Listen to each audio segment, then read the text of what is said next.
Merci, Monsieur le Président. Monsieur le Ministre, cela vient d'être rappelé, en France, l'hydroélectricité représente plus de 15% de la production électrique nationale.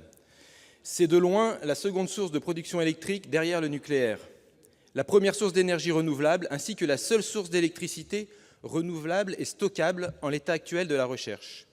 Dans le monde, en 2017, la puissance hydroélectrique est légèrement supérieure à 1000 gigawatts, pour un potentiel estimé par l'Agence internationale de l'énergie à 3700 gigawatts. C'est donc moins du tiers du potentiel hydraulique mondial qui est utilisé aujourd'hui. De fait, le développement d'hydroélectricité dans le monde est en croissance constante pour des raisons objectives. C'est aujourd'hui le mode de production électrique le plus compétitif et le plus durable. Les barrages de type STEP, station de transfert d'énergie par pompage, permettent aujourd'hui à la Suisse de subvenir à nos aberrants besoins d'électricité de chauffage lors des pics de consommation les soirs de grand froid à 19 h. Ces dispositifs, qui seront en 2030 selon l'ADEME les seuls à permettre de stocker l'électricité de manière rentable, sont la fierté de l'entreprise GE Hydro de Grenoble. Cette entreprise, pourtant rentable, fait aujourd'hui l'objet d'un PSE qui prévoit de licencier 345 des 800 salariés, menaçant la survie même du site. La filière hydroélectrique possède une histoire riche à Grenoble et dans les Alpes, l'entreprise ayant toujours été en pointe technologique dans ce domaine depuis de nombreuses décennies. Ce savoir-faire industriel centenaire a notamment contribué à la construction du barrage des Trois Gorges en Chine, le plus grand au monde. Pourtant, le gouvernement n'a pour l'instant pas souhaité intervenir dans ce dossier, en refusant notamment d'entrer au capital d'Alstom, en rachetant les actions louées par Bouygues. Dans le même temps, le ministre de la Transition écologique et solidaire annonce le report des objectifs d'évolution du mix énergétique, prévu en 2025 par la récente loi relative à la transition écologique, et cela faute de solutions suffisantes en matière d'énergie renouvelable. Nous peinons à comprendre la stratégie industrielle du gouvernement en matière de transition énergétique.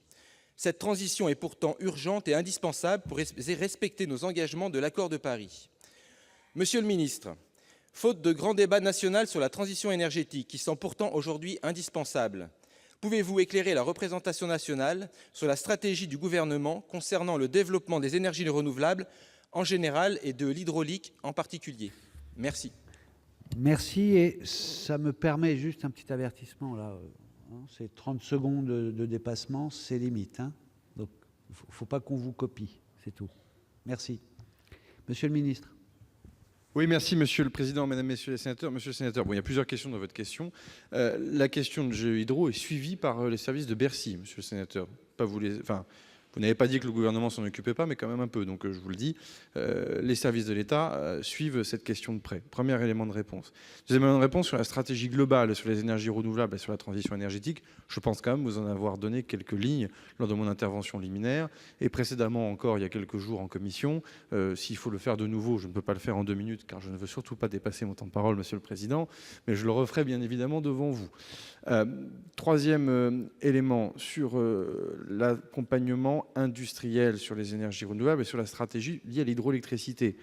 Là aussi, vous n'êtes pas sans savoir que sur les gros équipements hydroélectriques, la France est particulièrement bien dotée au regard de sa géographie et de sa topographie. Il y a des régions qui sont particulièrement des pionnières en la matière et sur lesquelles le niveau d'hydroélectricité aujourd'hui dans notre pays est important. Je veux dire, on ne peut pas dire le contraire.